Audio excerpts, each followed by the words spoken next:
Ada Mac-Ozigbo of National Open University of Nigeria. Once again, you're welcome to this class, BUS 809, Human Resource Management. Today, we'll be discussing job evaluation and reward systems. Job evaluation is the systematic approach in determining the relative value or the relative worth of any job in an organization. And we're going to take a look at how structured payments can play important roles, not just in attracting recruits, but in the motivation of employees for desirable performance. Let's hit the road. Topic 6. Job evaluation. Job evaluation is a generic term covering methods of establishing the relative worth of jobs. On this basis, a job is described as being all the tasks carried out by an employee or a group of employees in the completion of their prescribed duties. As with all management techniques, job evaluation involves the acceptance of certain basic assumptions. Assumptions like when you say that different kinds of jobs have different values and that this value is affected by the supply of labor and the demand for the results of the work. The immediate objective of job evaluation is to find out the value of the job, and its aims are not to create a rate, but to discover what the rate is at a given time and place. So when job evaluation is used in the design of a wage structure, it helps in rationalizing or simplifying the system by reducing the number of separate and different rates. Evaluation of any job is like assessing the job. And this is done by determining the relative worth of each job, and it is for the purpose of establishing wage and salary differentials. Job evaluation is a comparative process of determining the value of different jobs in a hierarchical order. It allows one to compare jobs by using common criteria to define how one job relates to another. This serves as basis for grading different jobs and developing a suitable pay structure for them. Relative worth is determined mainly on the basis of information provided by job analysis. Job evaluation methods can be divided into analytical and non-analytical. The non-analytical schemes compare whole jobs rather than analyzing the components of each job and assessing them factor by factor. The three common types of non-analytical schemes are whole job ranking, paired comparison, and job classification, which is also called job grading. Let us take them one after the other. The ranking method. This is the simplest method of evaluating a job, and each job is considered as a whole.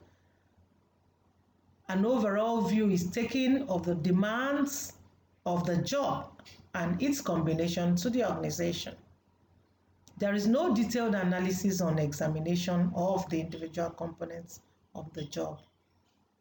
It places jobs in order ranging from the highest to lowest in value to the organization. The content of each job in terms of job description is compared with that of various benchmark jobs, and the jobs are each given a ranking. Let us take a look at the next, which is the paired comparison. It's also a simple method of job evaluation, slightly more refined and systematic than whole job ranking. In this method, Assessment of jobs are not simply made against benchmark jobs, but under it, each job is compared with all the others in turn. In each case, the assessor is faced with a pair of jobs and must take a decision as to which is the more important. He still does not analyze particular jobs in detail. Let's take a look at the third one, which is the job grading method, or you can say classification method. This method is similar to job ranking but uses a different approach. It starts by trying to establish a logical structure for good grades. The numbers or groups of jobs or pay grades and the relationship between them are determined. And in general, job description is done and it is produced for all the jobs in each of these groups. Just like ranking, the method assesses the job as a whole. There is no subdivision and comparison of component factors. So let us now take a look at the analytical. Under analytical, we have points rating, or you can say points ranking. And it's the most widely used method. It is more sophisticated than the non-analytical schemes. It is an analytical method which compares jobs on various factors rather than just comparing whole jobs. Then let us see more of the things that job ranking does. Points rating methods breaks jobs down into various comprehensible factors and places weights or points on them. Typically, a table of factors and sub-factors is drawn up, which can be used to analyze each job. And according to International Labour Organization, the most frequently used job factors comprise the following. There are a lot of them, a whole lot. I'll just mention a few. Accountability, complexity, knowledge, mental effort, physical effort. You have mental skill. You have things like education, know-how, work condition, conduction of work experience, social skills, and so on. And obviously, many of these factors would overlap. And then finally, here we have the factor comparison method. This is a quantitative and complex combination of the ranking and points method. It involves, first of all, determining the benchmark jobs in an organization, selecting compensable factors, and ranking all benchmark jobs factor by factor. A compensable factor determined from job analysis is one used to identify a job value that is commonly present throughout a group of jobs. And then next, the jobs are compared with market rates for benchmark jobs, and monetary values are assigned to each factor. And the final step here is to evaluate all other factors in the organization by comparing them with the benchmark jobs. These are the job evaluation methods. Now it's time for activity 1. Distinguish between ranking method and points rating method of job evaluation. Now let's run down the differences between job evaluation and performance appraisal.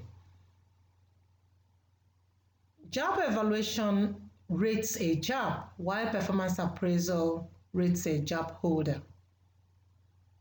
Job evaluation rates a job keeping in view the responsibility, qualification, experience, and working conditions required to perform a job, while performance appraisal rates a job holder on the basis of his or her performance.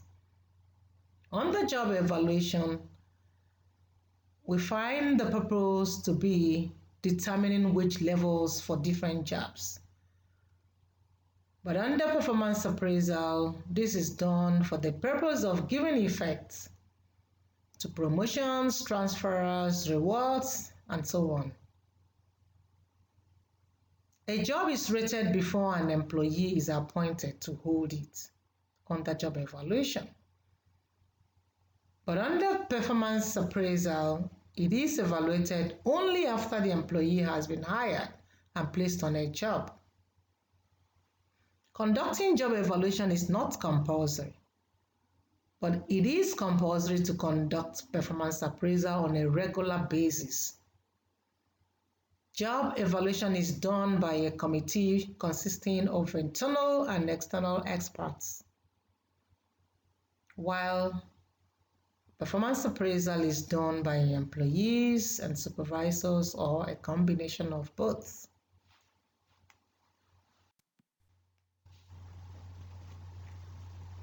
Now it's time to discuss reward systems. First of all, what is a reward? Reward is anything given in recognition of service, effort, or achievement. And in an organization, for instance, in agreeing to work for that organization, an individual is also agreeing to exchange effort for reward. And there are various rewards that people get from work. It can be divided into two parts, intrinsic and extrinsic rewards. Under intrinsic rewards, these are rewards that come from within the employee.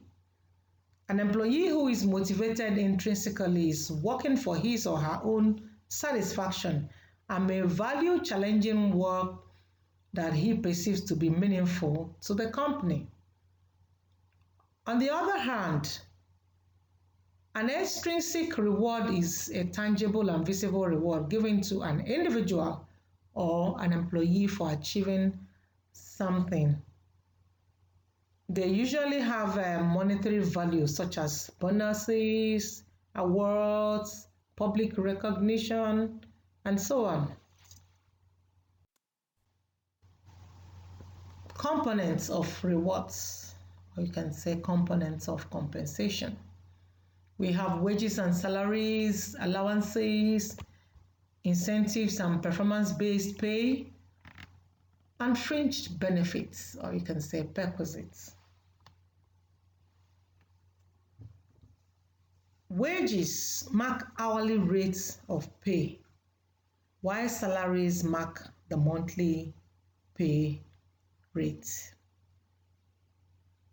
Allowances are extra payments for things like accommodation, meals, clothing, paying allowances or paying allowance means paying your staff extra money for things that are not part of the usual wages and salaries, things like accommodation, house, like house rent allowance, travel cost allowance, DNS allowance, transport allowance, and so on.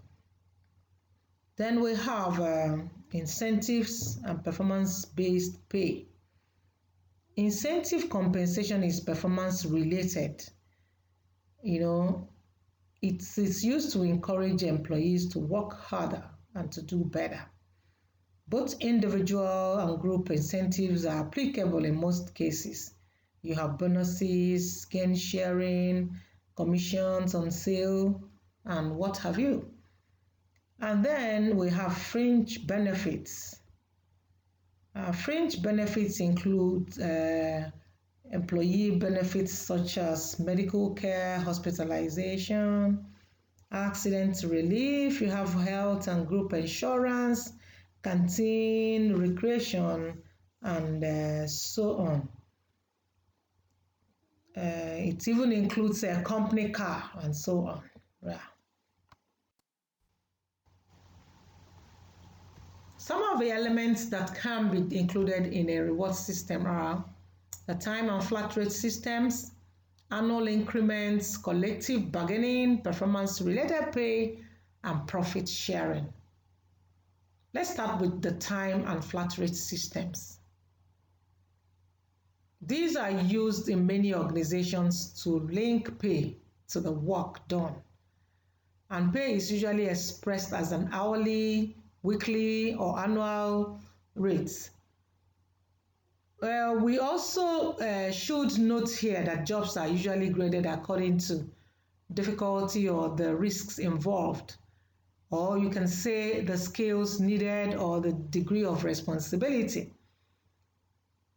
Pay is often determined through bargaining or from what is thought to be market rates for the job. Now let's consider annual increments. Many organizations use grades with incremental scales within each grade. And then usually, regardless of any form of improvements in performance, individuals receive an increment each year.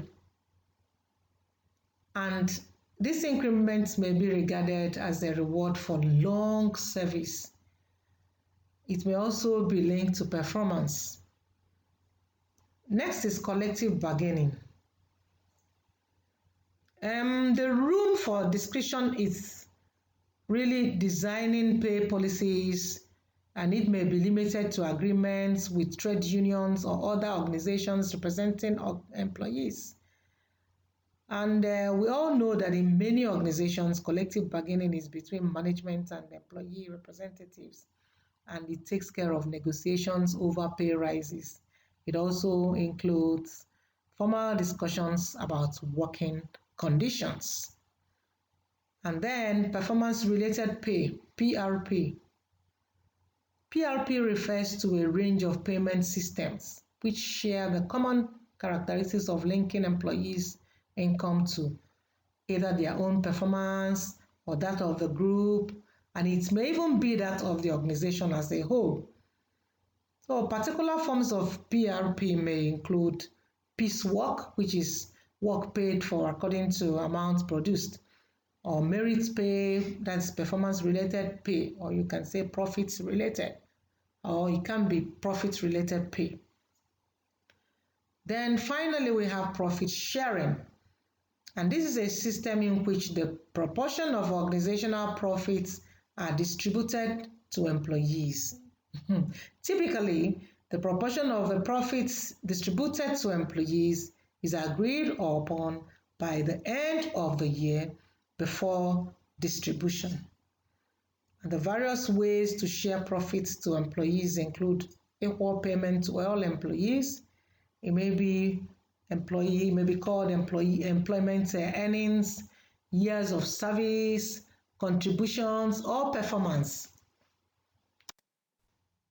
Now it's time for activity 2. Interact with the personnel department you work for and obtain information about profit sharing. What did you discover as the main advantages of this system? Has it any drawback? In summary, investing in job evaluation is expensive in the short term, but a sound prospect in the long run. For the effective determination of wage rates and wage differentials among jobs within the organization, the method of job evaluation used must be acceptable to those concerned. Its continued success requires ongoing maintenance and review. And from this lesson, reward systems, we have seen how structured payments can play very vital role, not just in attracting recruits, but in the motivation of employees for desirable performance, self-training and development, as well as career planning. Thank you.